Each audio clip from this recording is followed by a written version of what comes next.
I wanted to do a quick review here of the Ioko bike alarm, which I just received.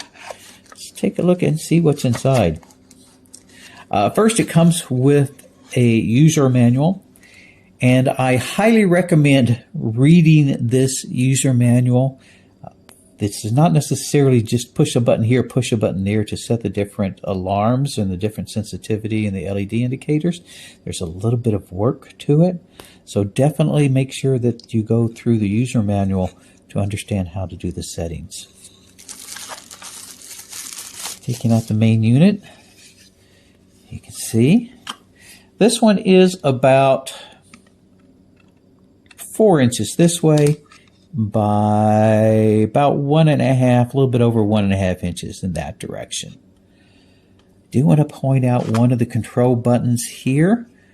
This will be used in conjunction with the control button that's on the back. You can see right here is a little bit of a button that you'll press down. And depending on what function you're trying to change, it could be a combination of pressing down this button and this button at the same time. It does come with the back cover, of course. It does come with a remote, so it does feel like a nice remote unit. I do like the fact that it has this little piece at the bottom here that can be used to actually attach it more firmly or to keep it from moving away or getting lost as easily. Does come with the 3 batteries. These are AAA batteries for the back. It comes with different attachments here depending on how it's going to be used or how it's going to be put on the bike. You can see all kinds of ones, including zip ties for different attachments.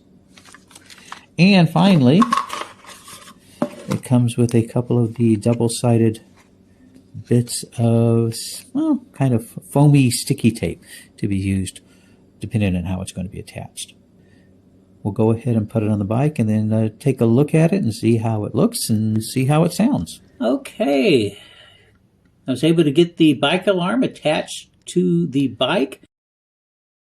It does have these little screws right here, this little bracket and these little screws. Came with a couple of rubber grommets that I put into the little opening and then just tightened it up, attached it to this crossbar.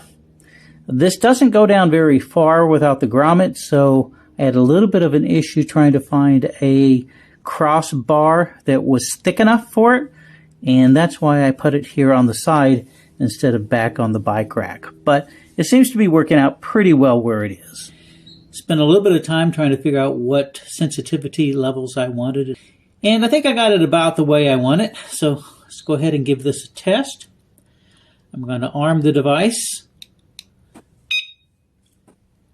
And then wait a few seconds here. And the second beep indicates that it is armed. So let me just try jostling the bike.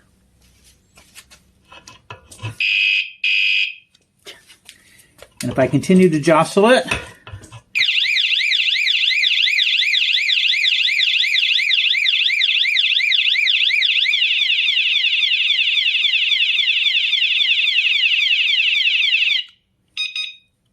turn it on and set it back to the disarm mode. So there you go.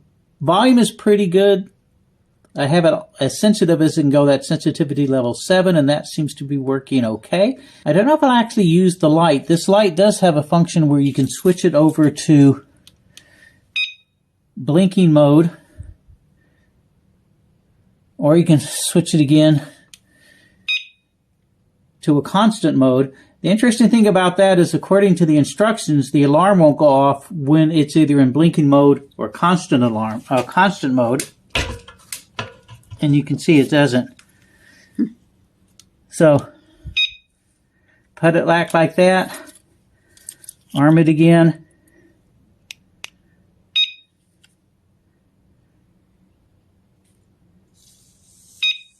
and